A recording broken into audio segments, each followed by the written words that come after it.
How would you feel if Paris Hilton visited your neighborhood and stopped by your house and then reported to her crowd, "Wow, these people have nothing. Why spend more money on clothes than they have to buy a house and a car with?" And how would you feel if she and her friends then came by and decided that they wanted to remodel your house or rebuild it? You might let them, but would it make you feel like you were cared for, or that they liked you when they had their video cameras going? And wouldn't you wonder, who are they going to show these videos to? Their friends, who are all then going to say, "Wow, you're right, these people live in mid-income squalor." Maybe that isn't a very good example, but I'm sure that when those rich celebrities left, you'd feel demeaned and humiliated, wouldn't you? And you'd probably wonder, who all is going to see those videos that they took of me? Well, I think that you get the idea where we're going in this session. We're going to tackle a very sensitive and a controversial issue in missions today, the short-term missions. I was going to call it a fad, but you know what? It may be here to stay. You may be asking yourselves now, short-term missions is sensitive, it's a controversial issue, why? Well, you'll understand by the end of this session, I'm pretty sure. Ask yourselves this question: what does short-term missions accomplish long-term? Bearing in mind our instruction from God is to make disciples who make disciples. Let's listen to what Pastor Oscar has to say on short-term missions from North America. Short-term missions, I think two things need to be said about them. First is to say that they have a place, and it's been amazing to see the impact they've had on many who come from this culture going around the world on short-term missions. But that's one perspective. I think there are studies that are beginning to come out and say that 2 years after the short-term mission has taken place, everything is forgotten and very little remains. There's a question of, should the resources of the kingdom be utilized this way? With HIV, with poverty, with all the other needs we face around the world, should we be pouring $1 million or $2 million to take kids around the world on short-term missions? Or is there another way to do this? I think a third thing, to say, questioning the short-term mission model, is from the perspective of oftentimes the receptor community, we who the short-term missions come to. How do we understand short-term missions? And there are troubling questions there. I'll give you an example. 13-year-old kids coming from your educational system come with a fix-it mentality, and they come with an assertive, put your thoughts on the table mentality. And they come into our context, and they're just being good Americans, but they come to tell us how to do ministry. And they never listen. And they come and they have answers on how to fix us one more time. And these are, 13-year-olds coming for 2 weeks. And in 2 weeks, they want to resolve our problems. There's a troubling side that so many short-term missions are driven not really by a passion for the two-thirds world. They're driven by a passion to, keep up with the Joneses, the church down the street that sent its short-term missioners and its youth to the most exotic places in the world. And so we have to do that, otherwise our youth will go. They're driven by a part tourist mentality, They're driven by a desire to engage the kids and have an exciting, dazzling program that will get them, keep them coming to church and keep them coming to the youth group. And we're the ones who seem to pay the price to entertain sometimes. These kids come, they have no cultural exposure. They don't know how to relate across cultures. I mean, relating across cultures is daunting enough, even for us as adults. 13, 14, 15, 20-year-old kids, they have no clue how to do that. And it can be very offensive on the field. Another troubling question is, for we as the local receptors within our traditional societies, where a guest is received with grace and honor, we have to halt ministry and halt church to receive these people for 2 weeks and to host them. And constantly during the Northern Hemisphere summer months, we are in the business of tourism, and we are in the business of hosting all these hundreds of kids who end up in Nairobi. We see them all over the place, walking the roads in the communities. We are in the business of hosting them. And it's a major distraction from the task that is before us. Yes, short-term mission works, kind of, but we really do need to have the courage to go back to the drawing table and to ask, even though it is so popular, isn't there another way of doing this? Can we not craft another way of helping people get a sense of calling into missions, a sense of awareness of what the rest of the world is like? There must be another way. Why don't Africans and Amazon tribal peoples and missionaries just say no thank you if short term doesn't help? It would be difficult for us as Africans, however, to say no to short-term missions, and part of the reason for that is cultural. We do not say no to relationships. We want a relationship with the church in the West. We want to be good hosts, because everything in my culture teaches me to receive the ones who come in the name of the Lord with grace, and to embrace them and to halt everything I'm doing so that I can receive them well and receive them with honor. So as long as you are sending, we will never be able to say no. Our culture doesn't allow us to do that, and we don't know how to speak assertively into your culture and to say, brothers, we don't want short-term missions. And it's not that we don't want short-term missions. Maybe we want a short-term mission rethought, mature people who are willing to listen and to learn, who already a filtering process has taken place, and these people are already definitely going in the direction of full-time ministry engagement in one way or another. But our culture doesn't allow us to say no. We don't know how to say no, and we cannot say no to a friend that we want to embrace in love. I've personally felt the kind of pain and humiliation that I heard in Oscar's voice as he was making these comments. But I know this is a shock for most of you, isn't it? So before we go further, tell me what these first comments are doing to you. What are you thinking? When Oscar first started talking, in a way my hackles kind of went up. But then the more I listened to him, I thought, what really are we doing short term? I've, looked back over all the trips I've done, and then I think, I'll leave in 2 weeks. Things are going to change. I'm a little nervous now that after hearing just that first portion, at this point, that I'm going to get a little paralyzed with fear and not know, should I proceed, should I not, or what's the best way? I know that we're responsible for what we know. And sometimes I'm thinking ignorance is bliss. Ignorance is bliss. I don't want to be responsible for that. But I know that as a Christian and as doing what the Lord's called me to do, be it missions on the foreign field or here at home, I am responsible for that. And I have to be obedient to follow, because obedience is better than sacrifice. I appreciate your willingness to feel the pain that Oscar was talking about. I have felt that pain. In fact, I ran into some missionary tourists down the jungles just after burying my Aunt Rachel out there.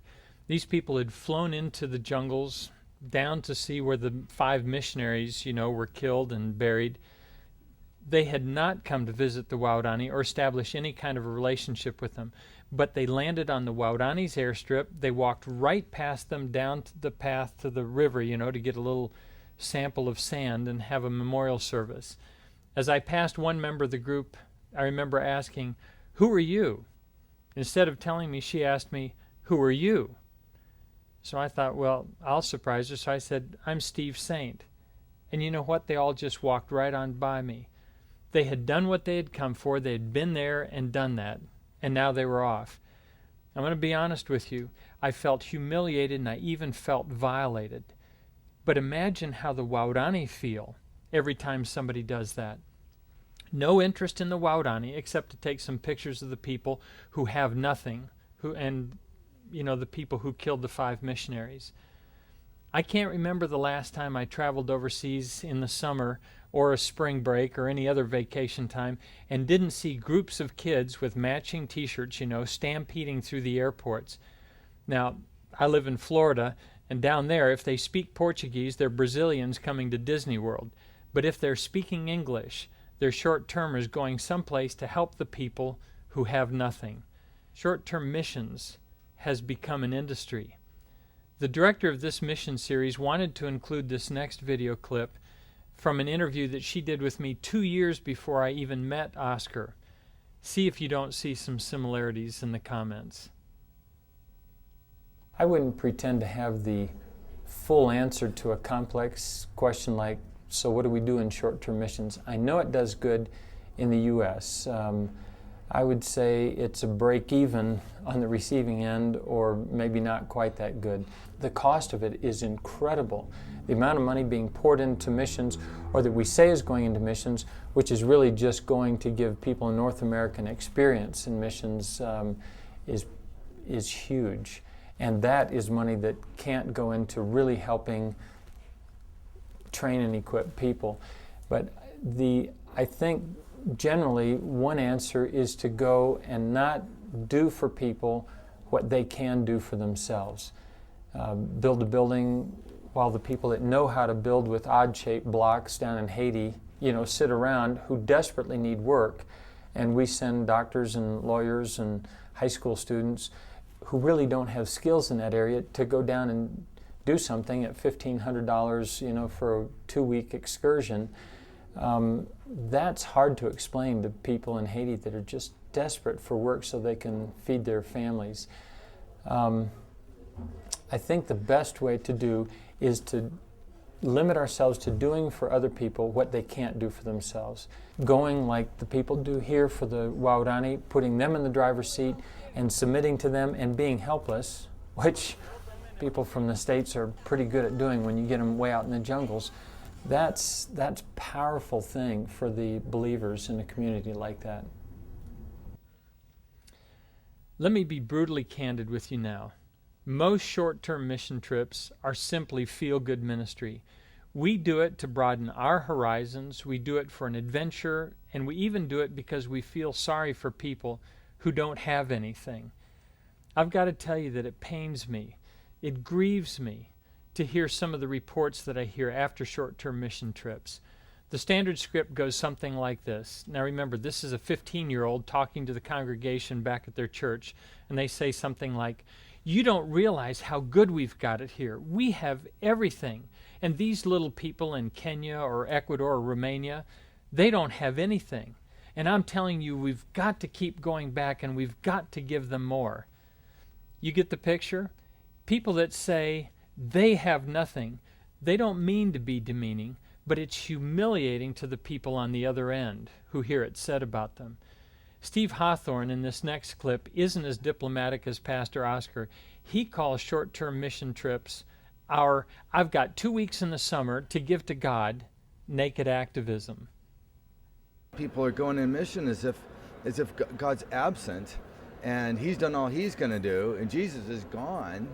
And so it's up to us. We're his hands, we're his feet. And so he doesn't have anything else but us. So we got to do something. And that's just naked activism.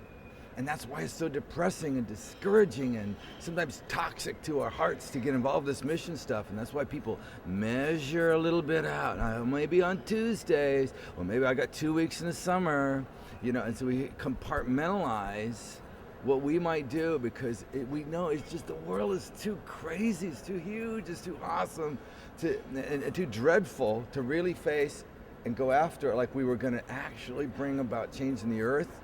So we back off and settle for little minor fix-its and little projects, and it makes us feel a little better. God doesn't need your mission project. We're not necessary.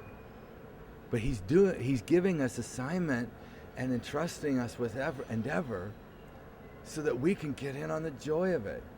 But the feel-good thing is usually a little cycle of do a good thing and then award yourself some goodie points, some feel-goodie points, and congratulating yourself that you were so compassionate. I mean, you had this Mother Teresa thing going like all afternoon, and then you go back into thinking, no, not you. This is a friend you have. But people listening to this would never be this way. But they should listen, because they may have a friend that's like this. But you do a little project, you do a little handout, you do a little something for the homeless, little project, then you give a feel-goodie points, and then you can just kind of live for yourself.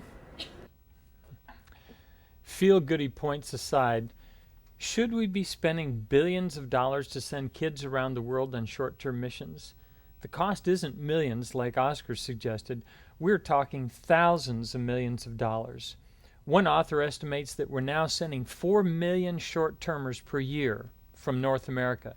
In fact, I think that we're close to reaching what I would call the tipping point, where more money is being spent on short-term missions now than on long-term missions.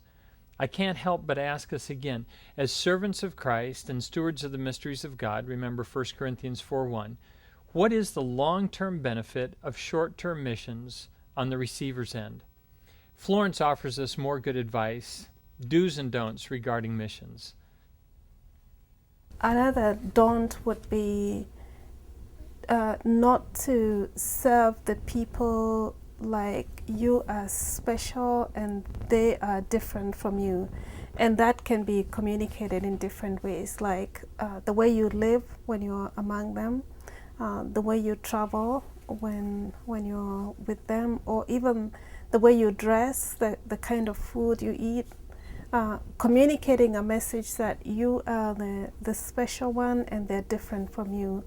But there's a way you can come to their level, even in the home, that you can eat what they eat, or communicate that love by the way you deal with them, the touching them, the spending time with them, and living among them in such a way that their problems become your problems. There's a shared community there. Florence says, don't be special, don't be different, eat with them, live with them, so that their problems become your problems.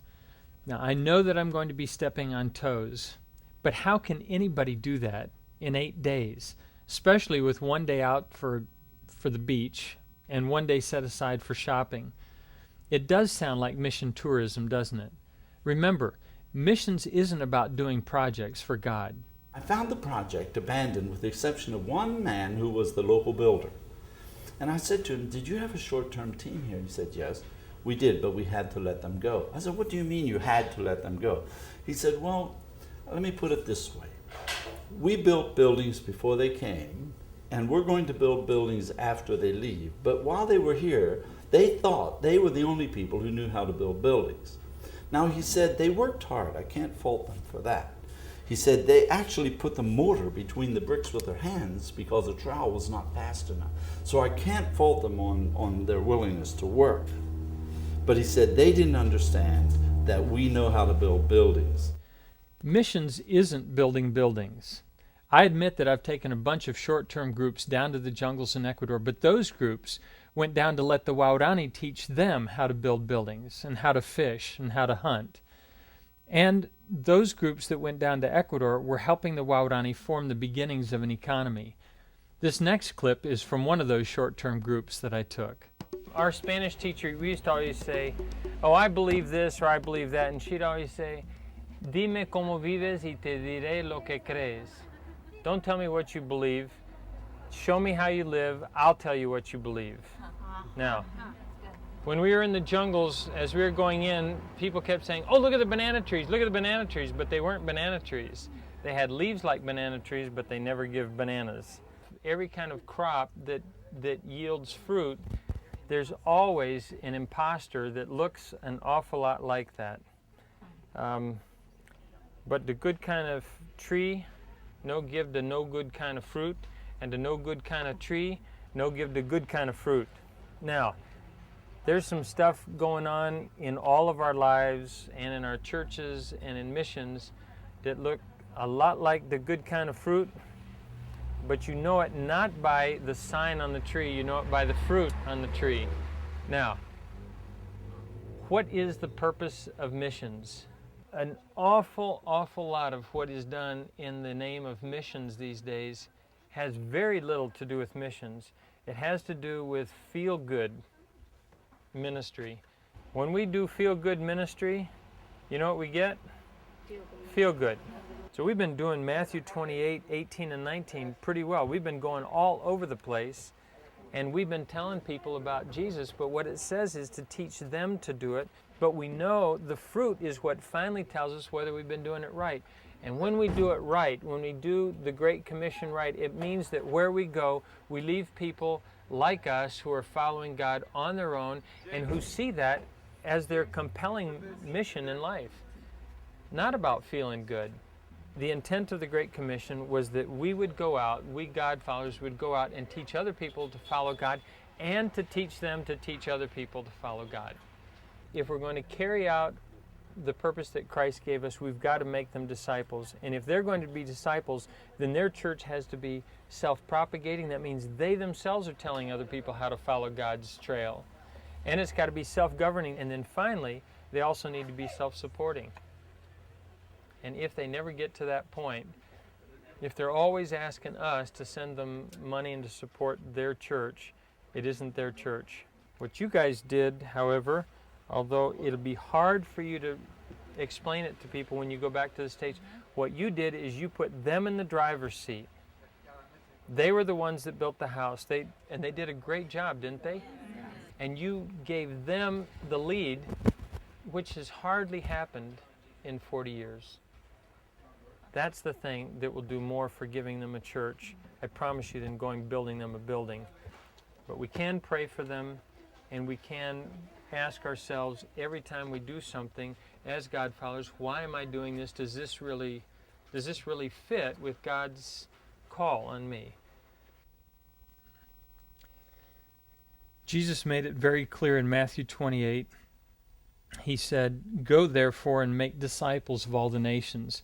Do you know that concept of discipleship is a little bit fuzzy sometimes, so I'd suggest that we take a look at John 15. You know, this is the passage where Jesus says, "I'm the vine, you are the branches."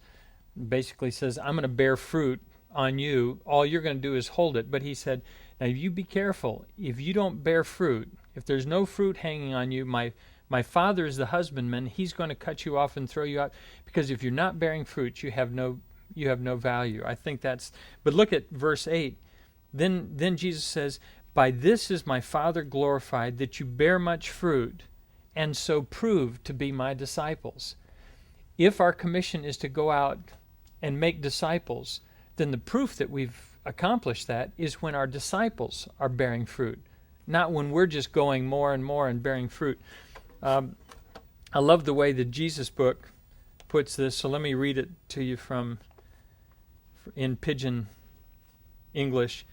It says here in Matthew 28, these last couple of verses, it says, "So you guys go all over the world and teach all the different people so they can learn about me and come my guys.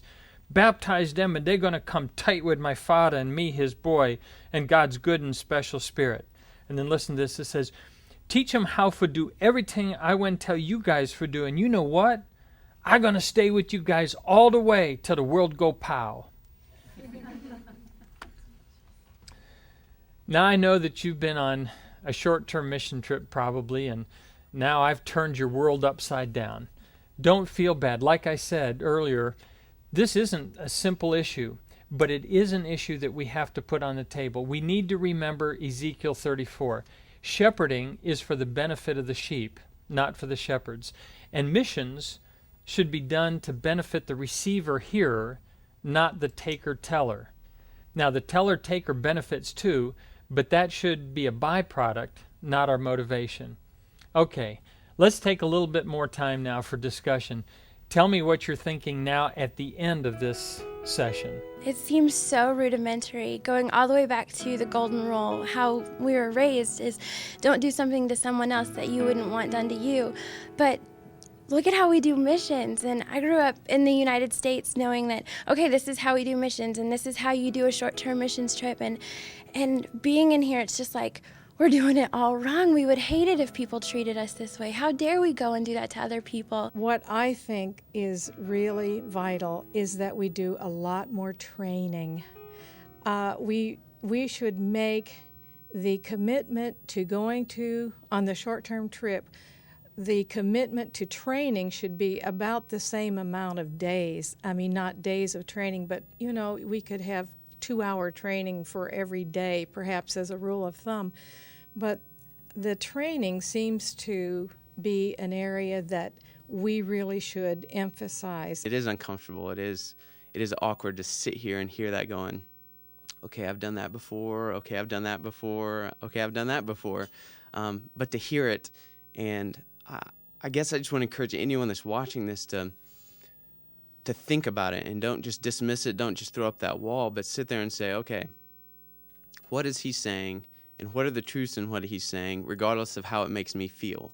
I think it's a real compliment when you finally get to a point in a relationship where the partner does say, I don't think that's best.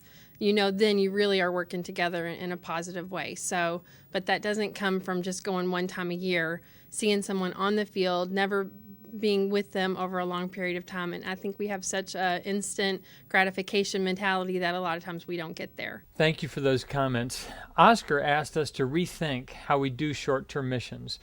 And I say we do need to go back to the drawing board and find a better way to do what God is calling us to do. Making disciples who make disciples who can make disciples. Let's end by taking a quick look at Matthew 6. In Matthew 6, it basically says, hey, if you want to do God's will your way, okay, but don't expect God to reward you for doing it. Look at here in verse 1, it says, beware of practicing your righteousness before men, to be noticed by them, otherwise you already have your reward. And then in verse 2 it says, and when you go and give alms, if you give it to be noticed, then they've already had their reward in full. And then again down in verse 5, when you pray, don't be like the hypocrites. They love to stand and pray in the synagogues. And then it says, they have their reward in full.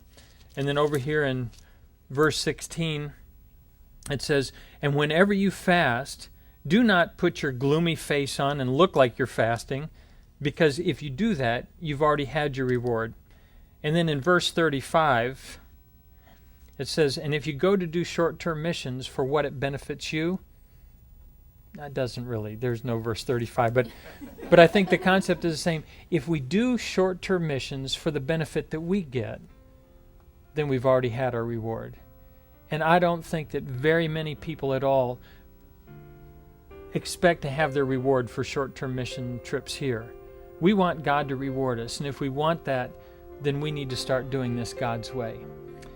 In the next session here, we're going to talk about no, go, show, and blow. If that doesn't make sense, come back and we'll try to make sense of it. The program Missions Dilemma is part of a series. Get all 7 programs by ordering the DVD series from iTech. www.itechusa.org and click on Store. Also recommended the companion workbook and the book The Great Omission. itechusa.org.